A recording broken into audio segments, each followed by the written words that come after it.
Allô 13-18, c'est encore moi Fanil.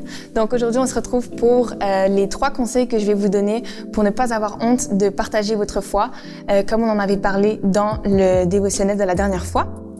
Et j'espère que ces conseils, vous pourrez vraiment les appliquer et qui vont vous aider parce que moi, ça m'a permis de faire une différence dans ma relation avec Dieu puis d'avoir moins peur vraiment de partager ma foi autour de moi.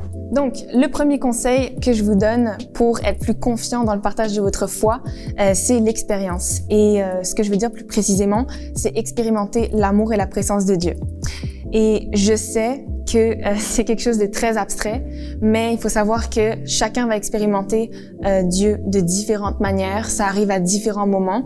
Et la manière de pouvoir vivre ce genre d'expérience-là, c'est en étant premièrement vulnérable et humble, et deuxièmement en cherchant Dieu. Donc demandez à Dieu de vous aider d'expérimenter ça, parce qu'une fois que vous aurez expérimenté son amour, vous n'aurez plus peur de partager votre foi autour de vous, parce que ce sera tellement grand, ça ne pourra pas s'exprimer en mots, que vous le ferez sans même y penser. Mon deuxième conseil pour partager sa foi, c'est la mentalité. Donc, c'est important d'approcher le partage de la bonne nouvelle avec une bonne mentalité. On le dit pas assez souvent, mais quand vous allez partager votre foi, vous allez traverser des défis. Et c'est important de dire des défis parce que ce ne sont pas des difficultés insurmontables. Ce sont des défis qui vont vous aider à vous fortifier dans votre foi et parce que c'est toujours le fun d'avoir des petits challenges aussi.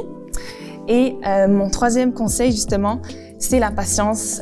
Soyez patient avec vous-même parce que partager sa foi ouvertement, chacun le fait à sa manière, chacun le fait quand il le veut, mais ça prend du temps, vous allez faire des erreurs. Ne vous découragez pas, continuez à persévérer. Vous ne serez pas obligé de devenir pasteur demain. Il y a tellement de manières de partager sa foi. Donc, j'espère que vous pourrez vraiment penser à ces 3 conseils.